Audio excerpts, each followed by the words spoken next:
ഡൽഹി മദ്യനയ അഴിമതി കേസിൽ BRS നേതാവ് കെ കവിതയ്ക്ക് തിരിച്ചടി. ഈ മാസം 15 വരെ കവിതയെ CBI കസ്റ്റഡിയിൽ വിട്ടു. ഇന്നലെയാണ് CBI കവിതയെ അറസ്റ്റ് ചെയ്തത്. വിവരങ്ങളുമായി ഡൽഹിയിൽ നിന്നും ഗൗതം അനന്തനാരായണൻ ചേരുന്നു. ഗൗതം, വിശദാംശങ്ങൾ.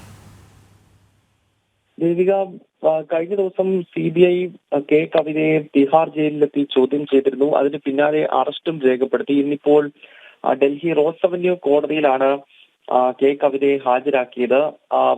ഈ ഡൽഹി മദ്യനയ അഴിമതിയിലെ പ്രധാനപ്പെട്ട കണ്ണിയാണ് കെ കവിത എന്ന വാദമാണ് CBI കോടതിയിൽ നിരത്തിയത്. എന്തായാലും ഇന്നിപ്പോൾ 15-ാം തീയതി വരെ, തിങ്കളാഴ്ച വരെ കെ കവിതയെ CBI കസ്റ്റഡിയിൽ വിട്ടിരിക്കുകയാണ് ഡൽഹി റോസ് അവന്യൂ കോടതി.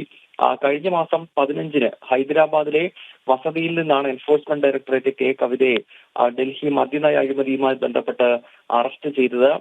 സൗത്ത് ഗ്രൂപ്പ് എന്ന കവിതയ്ക്ക് ഓഹരിയുള്ള കമ്പനിക്ക് ഡൽഹിയിൽ മദ്യ ഔട്ട്ലെറ്റുകൾ ലഭിക്കുന്നതിനായി 100 കോടി രൂപ ആം ആദ്മി പാർട്ടിക്ക് പണം നൽകുകയും ആ പണം നൽകിയതിന്റെ അടിസ്ഥാനത്തിൽ ലൈസൻസ് കൈപ്പറ്റുകയും ചെയ്തു എന്നതാണ് കവിതയ്ക്കും സൗത്ത് ഗ്രൂപ്പ് കമ്പനിക്കും എതിരെയുള്ള ആരോപണം. എന്തായാലും ഇതുമായി ബന്ധപ്പെട്ട കൃത്യമായ തെളിവുകൾ EDയുടെയും CBIയുടെയും പക്കലുണ്ട്. ഈ പശ്ചാത്തലത്തിലാണ് ഇപ്പോൾ CBI കൂടി കവിതയുടെ അറസ്റ്റ് രേഖപ്പെടുത്തുന്നത്. ഡൽഹി മദ്യനയ അഴിമതി കേസിൽ BRS നേതാവ് കെ കവിതയ്ക്ക് തിരിച്ചടി. ഈ മാസം 15 വരെ കവിതയെ CBI കസ്റ്റഡിയിൽ വിട്ടു. ഇന്നലെയാണ് CBI കവിതയെ അറസ്റ്റ് ചെയ്തത്. വിവരങ്ങൾ നൽകുകയായിരുന്നു ഡൽഹിയിൽ നിന്നും ഗൗതം അനന്തനാരായണൻ.